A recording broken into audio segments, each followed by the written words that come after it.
қиссаи Руслан Чочак. муаллиф Шаҳлои Наҷмиддин. Руслан аз рӯзе ки худро ҳамчун инсон шахсият шинохт, дил ба Чочак яъне соска пустишка баст. ҳангоме ки модар бо зӯрӣ аз даҳони ӯ чочакро гирифтанӣ мешуд, доду ғирев бардошта ба замин худро партофта почак мезад. ба синни 5-солагӣ расиду ҳанӯзам аз чочак дилканданӣ набуд. модару падар ӯро ба назди равоншинос бурда ташхис карданд. саломатиаш хуб буд. равоншинос гуфт ки зиқ нашавед, худаш мепартояд. бо зӯриву дӯғу пӯписа чочаки ӯро гирифтан мумкин нест. ин ба асаби ӯ расида бемораш мекунад. баъди ин суханони қатъии равоншинос дигар падару модар ӯро таъзиқ намекарданд. ҳамин тавр Руслан бо чочакаш монд.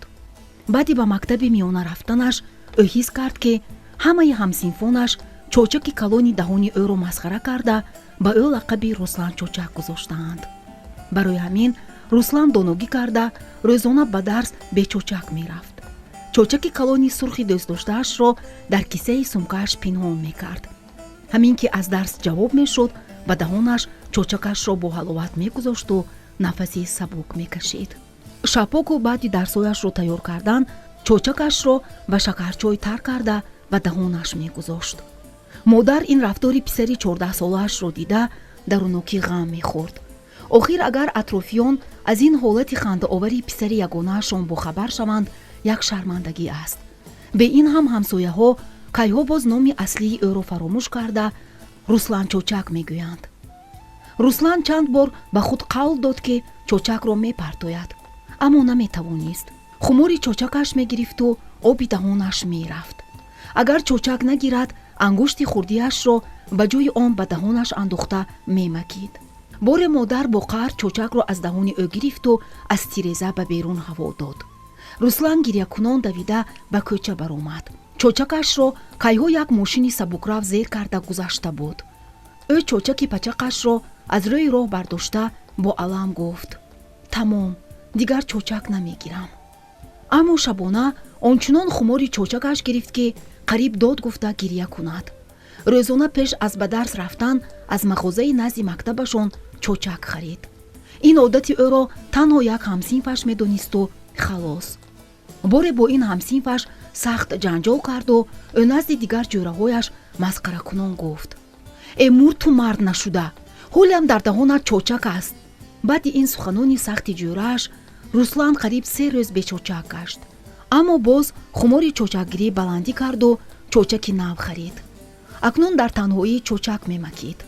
сину соли Руслан ба 18 расиду падару модар дар тараддуди зан додани писари ягонаашон шуданд. модар дар танҳоӣ писарашро насиҳат карда гуфт ки бачаҷон, ту аллакай марди болиғӣ. барои ҳамин бояд ақли солиматро ба кор бурда аз паи зиндагии ҳалол гардӣ. одати чочак макиданатро парту бачам. айб аст охир, занат медиҳем. майлаш очаҷон, аммо ман як шарт дорам. ба ман духтари ҳамсояро хосткорӣ намоед. духтари мехостагиашро ба ӯ бо тӯю тамошо гирифта доданд. шаби аввал арӯз ногаҳон дид ки дар таги болишти навшаҳ чочаки калони кабуд пинҳон аст. ҳайрон шуда аз дил гузаронид ки шояд дар расми хешовандони шавҳараш чунин аст ки дар шаби аввали тӯй таги болишти домоду арӯз чочак мегузоранд. шояд ин анъанаи ин маҳал бошад. вале ногаҳон ними шаб дид ки домод оҳиста аз ҷогаҳаш бархеста ин чочакро гирифта ба даҳонаш бурду ба ҳазур макида хобаш бурд. чунон хоби ширинаш бурда буд ки каси дидагӣ дилаш намешуд ин домоди чочак ба даҳонро аз хобаш бедор намояд. то субҳ арӯз ҳаросону ҳайрон ба домод нигариста аз дил гузаронид ки шояд шаҳ касалии равонӣ дошта бошад. субҳ вақти ҳавлӣ рӯфтан оҳиста ба назди хуштоманаш рафта гуфт ки холаҷон, писари шумо то субҳ бо ман ҳатто гап назада чочак макидааст. магар майнаи ӯ солим аст? албатта солим аст духтарам, ту натарс. писари ман 100% ақлаш барҷост. фақат ки як одати бади кӯдакӣ дар ниҳодаш мондааст. ин ҳам бошад чочак макидан аст. ӯро бубахш духтарам. медонам ки дар вақти кӯдакӣ ӯро дигар ҷӯраҳояш Руслан Чочак гуфта масхара мекарданд. аз ин бармеояд ки ин қадар сол ӯ чочак мемакидааст. аҷиб аст. арӯз аз суханони талхи хуштоманаш ҳам хандааш омаду ҳам гирьяаш. метарсид ки акнун дар кӯча ҳама ӯро зани Русланчӯчак гуфта ишора мекунанд. дар дил нақша кашид ки ҳар чӣ зудтар шаварашро аз ин одати бад раҳо месозад. арӯси доно шабона баъди хоб рафтани шавҳар чӯчаки ӯро оҳиста аз даҳонаш гирифта каме қаламфури тунд пошиду худро ба хоб зад.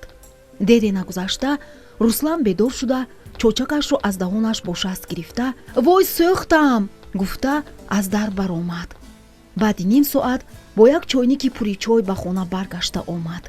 арӯз худро хоболуд вонамуд кард. Руслан ба арӯсаш нигоҳ кард ки даруни бистар печида хоб аст. аз кисааш чӯчаки навашро харида як бӯса карду ба даҳонаш бурд ва баъди тахминан 5 дақиқа аллакай хоби ширинаш бурд. рӯзи дигар арӯз бо хуштоманаш дар ин хусус ҷиддӣ суҳбат карда гуфт ки холаҷон, биёед ба чӯчаки Руслан саргини сагро мемолем.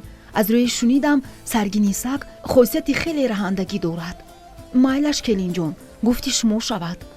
шабона арӯз ба чӯчаки шавҳараш саргини сагро ноаён молида хоб рафт. субҳ шавҳараш аз хоб бо димоғи гирифта бедор шуда гуфт: ту келини навию аллакай бӯи бад аз баданат меояд. ман аз ин шаб сар карда ҷогаҳамро аз ту ҷудо мепартоям. саломат аз ин гапи шавҳараш сахт дар қаҳр шуда дод зад: ман бӯи бад надорам, ин бӯи чӯчаки ту аст, мефаҳмӣ? чӣ?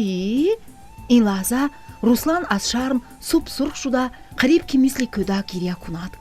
саломатҷон, маро бубахш. намедонам ки аз ин одати бад чӣ хел халос шавам.